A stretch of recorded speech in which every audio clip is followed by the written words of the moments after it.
Pine trees grow all over the entire northern hemisphere of the world.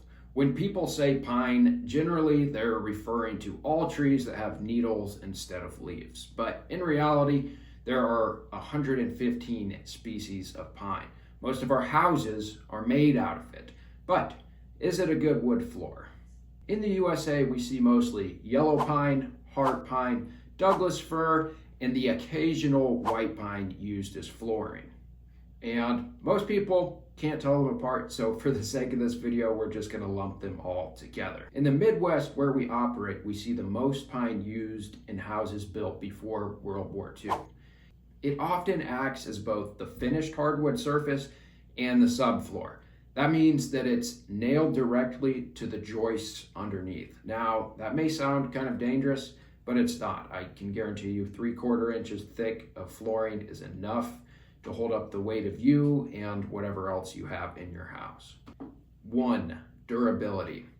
Pine is pretty much the least durable type of flooring there is. It scratches and dents so easily. When we go to refinish pine projects, it's very common for there to be damage that is so deep in the floor that we can't sand it out. Pine has more soft grain than about any other type of wood flooring, and that causes it to break down even faster. However, some pines do hold up much better than others. Vertical grain Douglas fir is quite tough. Yellow pine and heart pine do okay, and white pine is so soft that practically looking at it leaves scratch marks in it. You may be wondering why our houses are all framed out of it if it's so weak. It is susceptible to dents and scratches, but it actually has quite high tensile strength. That's what's important for building a house. Also, pine trees naturally grow much straighter, and there are much more of them in the world. For durability, we're going to have to give pine a 1 out of 5. 2, cost. You would think with pine being so common throughout the world that it would be really cheap, but it's not. And that's because pine flooring is just so uncommon now that it's kind of hard to get your hands on. There are not many mills making it. You can expect to pay $5 a square foot for even narrow width pine, and if you want to go with a wider plank pine, expect to pay well over that. For cost, we're going to give pine a 2 out of 5. 3, stainability / versatility. Pine is another type of wood that is rather difficult to stain. It must always be water popped before the stain is applied, or it's just going to look terrible.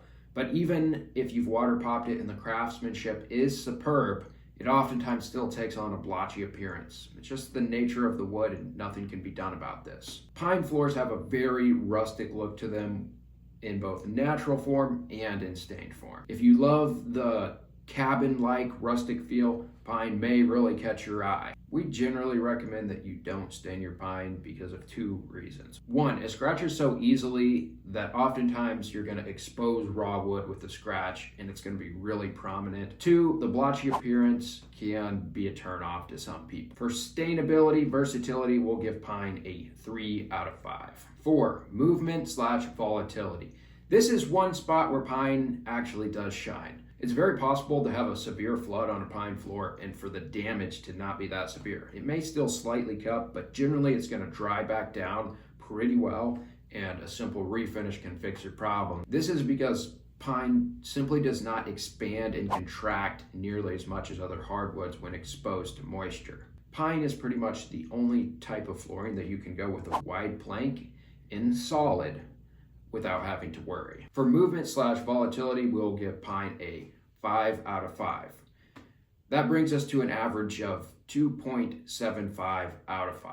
As you can see, we are not huge fans of pine here. We think it has a cool rustic look, and if that's really what you're going for and you're willing to sacrifice everything else, you do you. If you are dead set on getting pine, I would recommend sticking with a hard pine or a vertical grain Douglas fir. Thanks for watching this video. I just did another breakdown on hickory right up here. Check it out.